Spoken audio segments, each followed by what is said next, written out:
Estamos hoy sin público presente aquí en los estudios de M750, pero atención que jueves y viernes estaremos recibiendo al público a las 8 de la noche en el Auditorio Caras y Caretas, que está en la calle Venezuela 330 de Buenos Aires. Hablaremos esta noche de una aventura amorosa de Iván Rimsky-Korsakov. No es un error, como empiezan ya a saltar algunas señoras. Sí. Todas dirán, ¿cómo Iván? Iván, claro. ¿Es Nikolai? No. Iván Rimsky-Korsakov era el abuelo de Nikolai Rimsky-Korsakov. Así que vamos a ubicarnos en Rusia allá por 1778. Catalina la Grande era la emperatriz. Tenía por entonces casi 50 años de edad. Hemos hablado acá muchísimo de Catalina. Contamos un procedimiento que tenía la emperatriz para elegir a sus amantes. Practicaba cuidadosas selecciones de sus compañías nocturnas. La zarina no estaba dispuesta a admitir en su cama a cualquiera. Muchos sí, cualquiera no. Bien. Es una distinción interesante la de Catalina.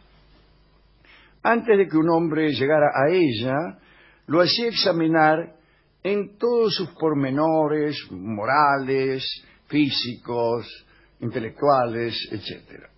Lo curioso es que la examinadora de esas virtudes no era la propia Catalina, sino que hacía intervenir a una dama de su confianza, incluso también a un médico, y entre la dama y el médico ponían a prueba las cualidades del posible amante de la zarina. Durante mucho tiempo ejerció esa función, no la de médico, sino la de dama, la condesa de Bruges. Ella era la responsable de aprobar o de expulsar a los candidatos. No sé si preguntarle por los métodos de... Bueno, se acostaba con ellos. Con cada uno, o sea, que requería atender. Sí, una experiencia completa. Y mucho tiempo, ¿no? Estos candidatos eran provistos por Grigori Alexandrovich Potemkin, nada menos que el viejo amante de Catalina. Parece que algunos años después del inicio de las relaciones con Potemkin, Catalina empezó a observar hombres más jóvenes que él. Potemkin se preocupó porque quería seguir siendo el hombre de mayor confianza de la zarina. Entonces, para conservar su influencia y no tener que molestarse en trámites de alcoba, Potemkin se encargó de buscar él mismo para Catalina algunos niatos. Buscaba en general tipos que no pudieran durar demasiado para que el intruso no viniera a cautivar a la zarina más allá de lo que era inmediato y físico. Es decir, cuidaba su lugar. Una vez que Potemkin elegía a uno, y a Catalina más o menos le gustaba, entonces sí se lo mandaban a la condesa de Bruges para completar la operación. Por ahí alguno lo sugería la propia condesa. Decía, conocí a un señor así, si quiere se lo pruebo.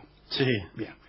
Por esos días de 1778 había sido expulsado el amante Simón Forig y se pensó para Catalina en el sargento Iván Rimsky-Korsakov, que era el abuelo del compositor. No en ese momento. No, claro. Iba a ser luego el abuelo. Ya lo sabemos nosotros con el diario del lunes. Claro. El nuevo elegido por Potemkin pertenecía a una familia de nobles de Smolensk y tenía 24 años de edad. Una noche tuvo lugar el examen y Korsakov fue muy bien calificado.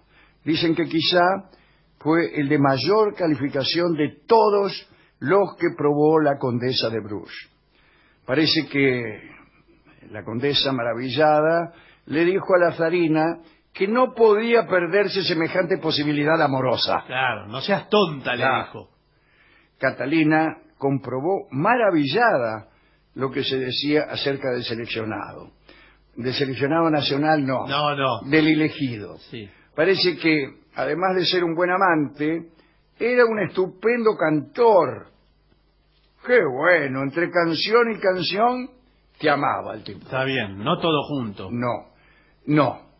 Porque ese medio... Dice la crónica que la zarina se pasaba los días justamente entre abrazos y bellas melodías. Korsakov también estaba interesado en la literatura y Catalina, enamorada, le ordenó a un librero la tarea de formarle una biblioteca. Y se le voy a regalar una biblioteca a este muchacho que le gusta leer, etcétera.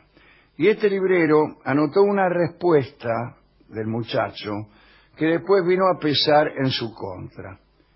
Se ve que era un poco chistoso Rimsky-Korsakov, y el carpintero que estaba haciéndole la librería, o no sé si era un vendedor de libros, un carpintero o ambas cosas, no sé. Y le preguntó a Rimsky qué libro quería tener en la biblioteca. Bien lo sabéis, respondió Korsakov.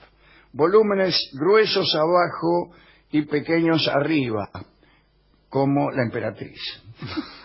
¿Eso lo agrega usted o lo dijo? No, ese fue el chiste que gastó el abuelo de Rimsky y después se volvió en su contra.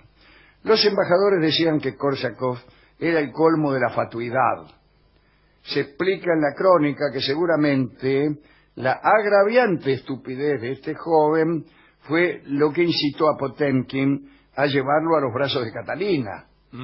Evidentemente un joven radiante pero estúpido le convenía a Potemkin para que pudiera sustituirlo en el placer inmediato, pero no en la influencia política. Un pichi. Bueno, lo nombraron ayuda de campo, se le otorgó el título de caballero del Águila Blanca polaca. Encantado con su posición, Rimsky recibió regalos, tierras, proposiciones amorosas de otras damas del lugar, pero entre todas las otras damas que no eran Catalina, a Rimsky-Korsakov le interesaba solo una, que ya lo había correspondido. Iván no había podido olvidar a la condesa de Bruges, la que lo había probado primero. Mire. Se había enamorado y la condesa también se había enamorado de él. Bueno, cuentan que habían tenido encuentros secretos durante un año y eran tan frecuentes, tan voluptuosos y tan encendidos estos encuentros, señor, que la condesa de Bruges empezó a mostrarse reticente a recibir a los otros candidatos que le mandaban Potemkin. Claro, la agarraba cansado. Claro, dice, no ya por fidelidad a Korsakov, sino por estar exhausta. Y sí. Ahora se ve que la condesa lo seleccionó para tenerlo cerca, más que... posiblemente, sí. Pero la voluptuosidad de estos encuentros entre Rimsky y la condesa los volvió poco cautos. Sí, suele pasar. Sin embargo, lo que delató a los amantes no fueron los sonidos del comercio amoroso, sino una canción. Y no sabemos cuál, lamentablemente. ¿No lo dice? No lo dice. Parece que Rimsky le estaba cantando a la condesa. Catalina los oyó, se metió en la pieza y lo sorprendió. Claro. La condesa de Bruges no pudo invocar las necesidades del servicio de la emperatriz porque al tipo ya lo tenía bien probado. La condesa fue desterrada a las regiones más heladas y obligada a trabajar en minas, contrariamente a lo que había hecho antes. Sí. Nada más se supo de su vida. Su lugar fue ocupado por la señora Protosova, una nueva probadora de hombres. Iván Rimsky-Korsakov, tras una fuerte pena de azotes, fue también desterrado, pero a regiones más benévolas. La verdad es que Catalina un poco arrepentida con el castigo, lo echó, pero con una generosa asignación. La razón que se impuso para el exilio, para que no se hablara en la corte, ¿no?, de los amores de Catalina, fue incompetencia como soldado. Eso. Su historia se vuelve difusa hasta que su nieto vino a recuperarlo como abuelo famoso, ¿no? Esta es la historia de Iván Rimsky-Korsakov, que por lo menos cantaba bien. Claro. ¿A quién quiere dedicar esta historia de amores a prueba? Y a la condesa seguro. A la condesa seguro. A Potemkin también. A Potemkin. También, porque el pobre quedó ahí relegado. Al nieto del protagonista, desde luego, sí, al que conocemos todos, ¿no? Y vamos a escuchar entonces una composición del nieto de Iván, de Nikolai, que es muy, muy famosa porque se utiliza mucho para ilustrar, como música de fondo, y es el vuelo del moscardón. Ajá. Y curiosamente el vuelo del moscardón pertenece a una ópera que se llama El Zar Saltán, y ahí uno de los personajes se convierte mágicamente, para espiar, yo creo, en un moscardón. Y creo también que hay una escena, que no sé cómo la habrán resuelto, en donde el moscardón vuela detrás de un barco donde va la protagonista, y esta es la canción que suena.